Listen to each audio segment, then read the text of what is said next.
Euromaxx highlights. And here's your host, Louise Houghton. Hi everyone, welcome to the show and thanks for joining us today. We have a light-hearted, fun and fancy edition for you. Here's what's coming up. Fancy two-piece. We take a look at the history of the bikini. Painted movie. A team of artists pay homage to Vincent van Gogh. And delicious treat. How to make an original Viennese apple strudel. Happy birthday to the bikini, the summertime two-piece that many of us, I'm sure, wish we could wear on a beach this weekend. It was a French mechanical engineer called Louis Réard who designed the bikini, but it was more than a little scandalous at the time, and at first, not many women were keen to wear it. A few courageous actresses, though, like Marilyn Monroe and Brigitte Bardot, changed the perception of the bikini from raunchy to glamorous. And now, 70 years on, it's become a woman's summer staple. Summer, sun, beach fun. No piece of clothing symbolizes that better than the bikini. It's pretty, and it emphasizes the female body. It's pretty sexy, and it's fun. It helps you get a tan. I'm 30 now and want to feel attractive and elegant. The skimpy triangles of fabric are socially acceptable today.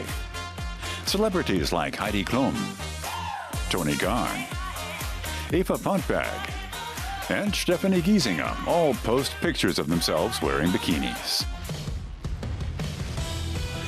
When the bikini came into the world of swimwear 70 years ago, that was unthinkable. The only model willing to be publicly photographed in it was a striptease dancer.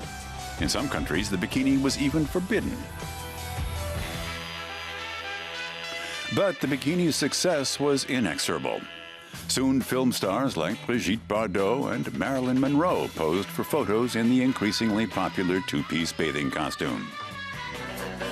Then, in 1962, when Ursula Andress rose from the Caribbean Sea wearing a white bikini in the James Bond film Dr. No, the battle was won, and the bikini was en vogue. The seaside resort Oscar on the Atlantic coast in southwestern France is home to fashion designer Julia Diel. Born in Munich, she worked for a long time in the swimwear industry. Now she's designing her own bikini collection.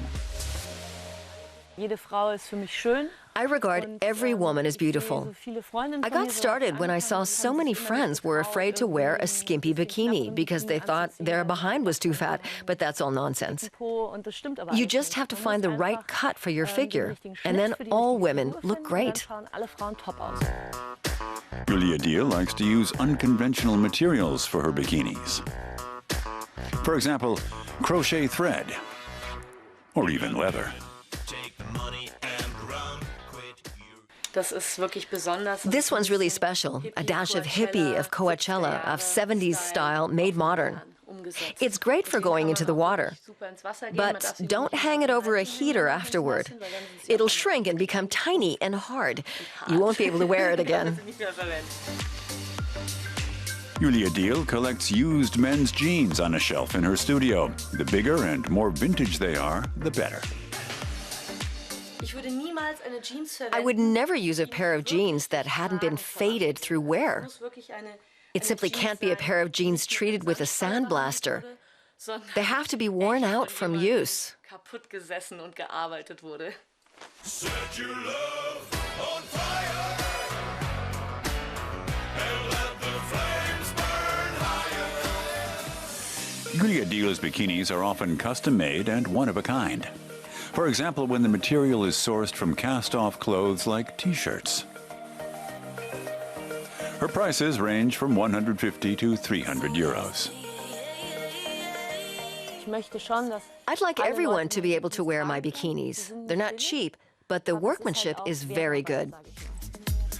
Throughout the bikini's 70-year history, cuts have changed to make the two-piece more or less revealing. Industry heavyweights try to dictate trends, but Julia has her own vision. I don't follow trends. I have my own ideas, and I make things that I find cool. And that's what I like about my job. I'm free to do as I please. No one tells me what to do. That was also the attitude of the bikini's inventor, Louis Réard. Happy birthday, Bikini. Even after 70 years, you still cut a fine figure. It's certainly common to see women wearing bikinis nowadays, but it was a 20th century invention for sure. You wouldn't see any women in them back in the 19th century. It was then that the post-impressionist painter Vincent van Gogh made his mark, but we are soon to see his name back in the limelight. A feature-length animated film based on his life is currently a work in progress, and the whole picture is painstakingly hand-painted in the style of Van Gogh's paintings. We cannot speak other than by our paintings. Vincent van Gogh is thought to have written this sentence a week before his death. The people making the animated feature Loving Vincent are taking the Dutch artist at his word. The film comprises more than 60,000 paintings, each done by hand. There's never been a project like it. It wasn't an easy road. It wasn't easy to convince, financiers, yes, we're painting a film. Well, that seems kind of stupid. Can't you do it in a computer? But, the fact of the matter is, we've had people say, we can do the same thing in a computer, but it's nothing matches when you see this on the big screen. And Van Gogh's particular painting style, one that's very recognizable, is also a way for people to basically see the world almost as Van Gogh saw it. The artists are working in 3 locations. Most are painting in the Polish port of Gdansk. 5,000 people around the world applied to work on the project. About 100 artists passed the admissions test. After that, they were given 3 weeks of intensive training in painting in Van Gogh's style. Mayra Hernandez Rios of Mexico City is in the final week of training. The 26-year-old considers it a great honor to be part of the project. But it's hard work too. For me, it's been finding the right color, the exact color that, and keep it on for the different frames that we make, which may be 200 frames, and keeping the exact same color. That's a bit hard for me. The film scenes were first shot using actors. That provided the templates for the artists who made a painting of each frame. The truth is, I'm not important. 12 paintings are needed for each second of film. To ease the painter's work, these special painting booths were set up, each equipped with a monitor and a projector. The templates can be projected onto the canvas as needed, which helps the artists work quickly and precisely. Katarina Ocheredko from Ukraine has been working on the project for 4 months. The 31-year-old specializes in portraits. For her, Vincent van Gogh is an idol. I use his experience for my work and for my life.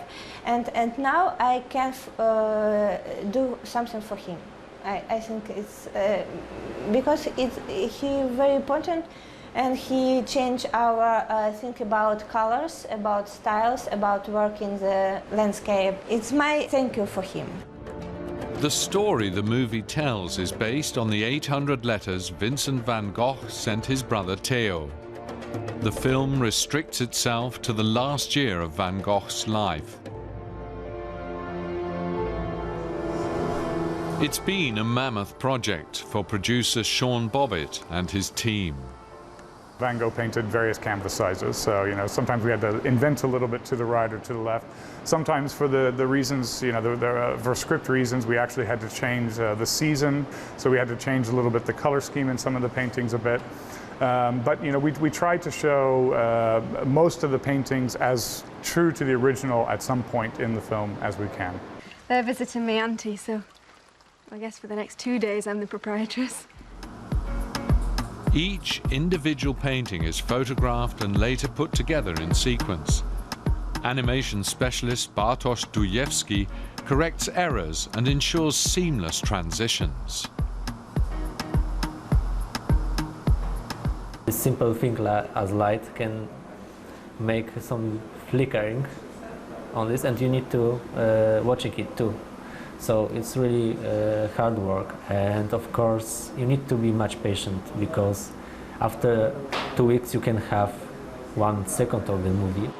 The team has been working on Loving Vincent for more than 2 years. Each of the 100 painters contributes his own style. The film will never look entirely homogeneous. Vincent van Gogh himself, he used various colors. He wasn't true to what he actually saw in reality. He used colors to express himself through his art. He wasn't always true to perspective, and so I think that he would approve. The film trailer has received millions of views on the net, but fans will have to wait a little while longer to see the full-length version. September is the month we're expecting to see it in the cinemas, so watch this space. Now, everyone has an idea of where they would most like to live, their dream house, as it were. I've never before heard of anyone wanting to live in a greenhouse, though. But amongst tropical plants and in up to 40 degrees Celsius, you can find a home of a professional gardener and his wife. Every evening at 7 o'clock, Monika Till shuts up shop. Then she and her husband have their greenhouse paradise to themselves. Glass houses like these normally house flowers, fruit, or tropical plants. This one has plenty of plant life too, but Monika and Thomas Till have also set up their home here, a stone building encased in glass. You sense that there's a protective shell over you, and that's nice. Especially when there's rain hammering down, but you can still go out and enjoy the greenery. The Tills always get up early. Breakfast is at 6 a.m. in a setting more like a botanical garden. Sometimes they do get interrupted by customers coming outside of opening hours. We don't open till 9, so there's no staff here yet. But Thomas wouldn't dream of leaving a customer standing outside, so he waits on her anyway. The customers know we're always here. One positive thing is we don't have to travel to work, so it saves money. The Tills' private home covers 120 square meters of space.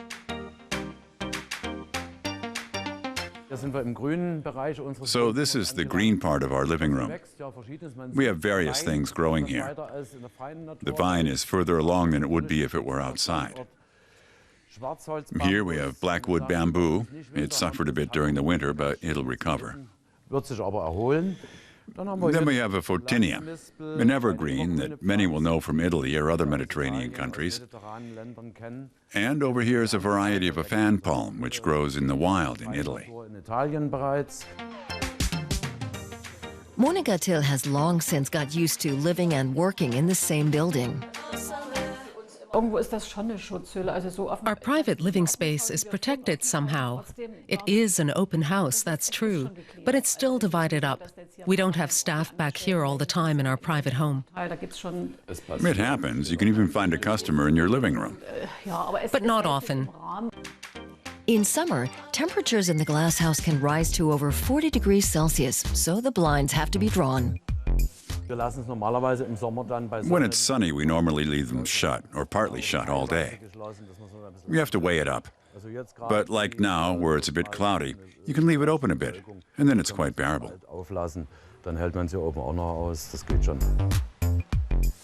But what about the work climate?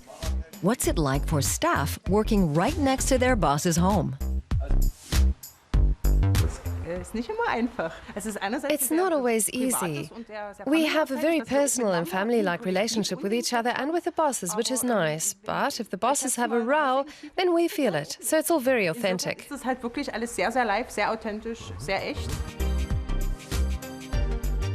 In 1993, the Tills plucked up the courage to fulfill their dream.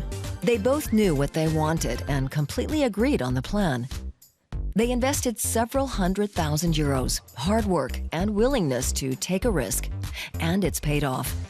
Garden centers in Germany have a hard time these days competing with home improvement centers and discount stores that also sell plants. Monika Till works in distribution and rarely has to go out to do her shopping, as she has practically everything growing on her doorstep. You can't quite avoid buying stuff outside now and then, but we try to use what we already have here. This is much better quality than anything you get in a supermarket. Some of the neighbors complained during the building phase and found the whole business idea a little strange. That hasn't changed, but the Tills don't care. They're living their dream and are quite happy. Thomas, come have lunch. And every day, they draw inspiration from the beauty that surrounds them. Of course, everyone's different. Some people love the country, some the city, and some the coast. The Danish capital, Copenhagen, is on the Baltic coast, so it's a perfect place to visit for those who love the sea. It's famous for good design, good food, and of course, cycling. The newest attraction in the area is the Blue Planet, the largest aquarium now in Northern Europe. And this is just another of the many attractions that continues to draw people to coastal Copenhagen. This small and unassuming statue in Copenhagen's harbor is visited by millions of tourists every year. The Little Mermaid has perched here since 1913 in honor of the fairy tale character created by Hans Christian Andersen. Sitting around is certainly not something the locals are known for. This is a city with more bicycles than residents.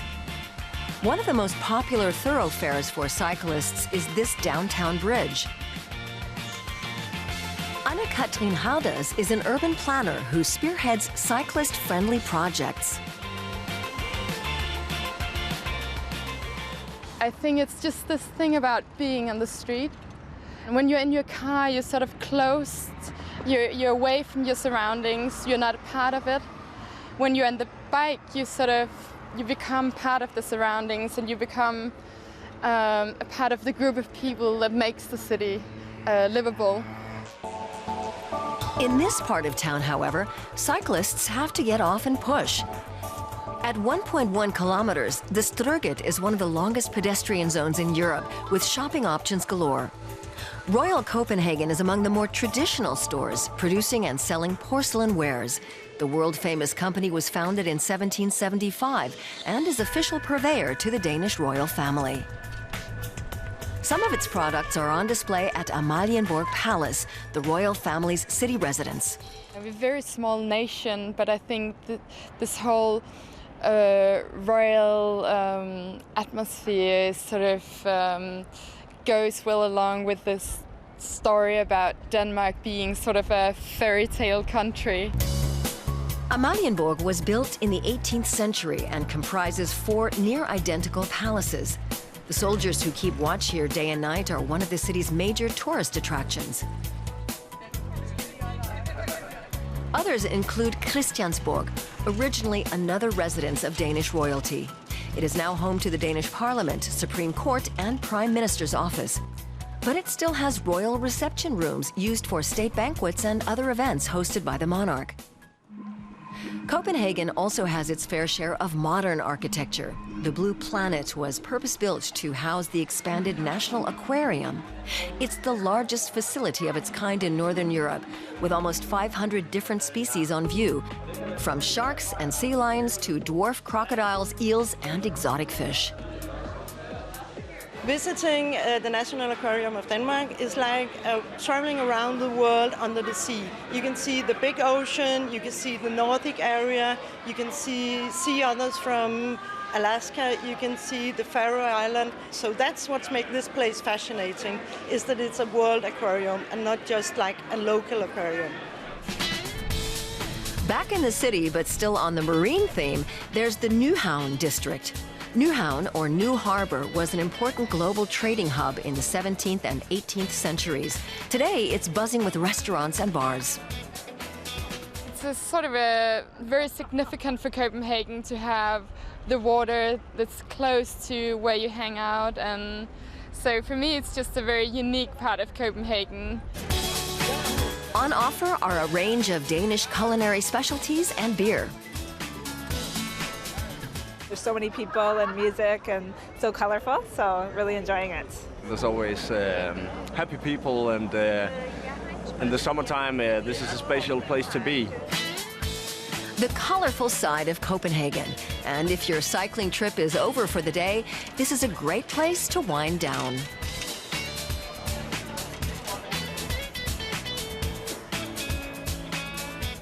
Well, I'm sure those of you with a sweet tooth have heard of the famous Danish pastries. We're going to finish the show today, though, with an Austrian speciality, strudel. This is one of my favourite treats. In the city of Vienna, the tradition is to fill it with apples, so we found out how to make it the classic Viennese way. Schönbrunn Palace, the former summer residence of the Habsburg monarchs, is one of Vienna's top attractions.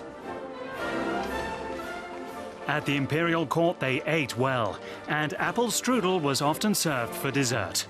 Emperor Franz Josef once likened a day without strudel to a sky without stars. At the court bakery, visitors can watch expert patissiers make strudel almost every day. Baker's assistant Alexandra Frühauf says Empress Maria Theresa fell in love with the dessert in Hungary and acquired the recipe.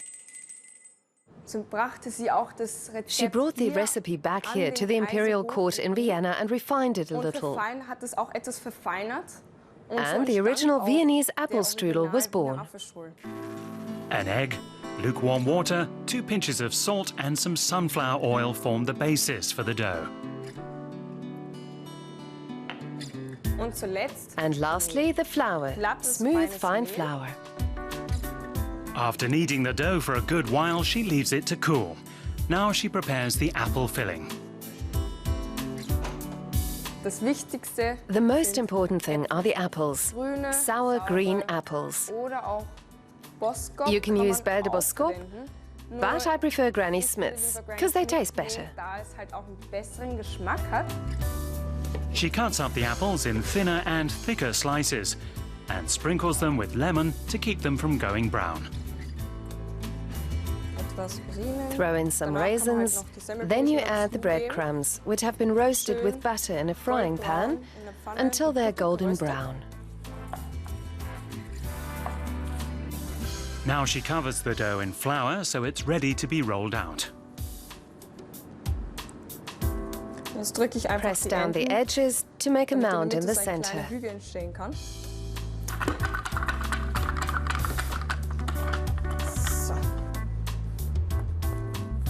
Now make 2 fists in the middle and you can nicely stretch the dough outwards. You can toss it in the air too.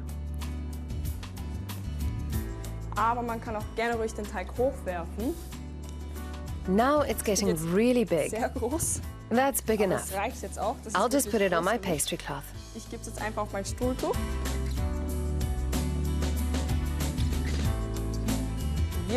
Now comes our filling. First we need to give it the right shape. Make it nice and round, a big handful. And then we make a nice line and build a wall, so that it has a nice shape at the end.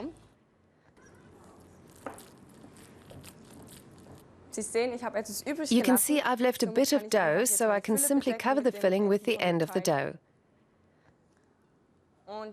And now I can show you why I use a pastry cloth. Simply lift it up, and the strudel rolls itself up all on its own. Just make a sack out of the cloth, place it on the baking sheet, and roll the strudel off. It fits perfectly and looks good. Now take some melted butter and brush it over the entire apple strudel to give it a nice golden brown color, a great taste, and a nice crispy crust. The strudel is baked for an hour at 190 degrees Celsius and served warm.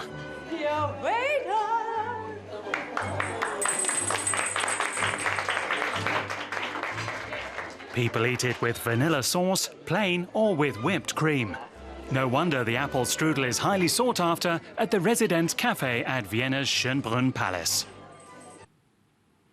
Well, that has made my mouth water, and if it has yours too, and you fancy baking it, the recipe can be found on our webpage, which is just below. Thanks for tuning into the show, and I will see you next time. Bye-bye for now.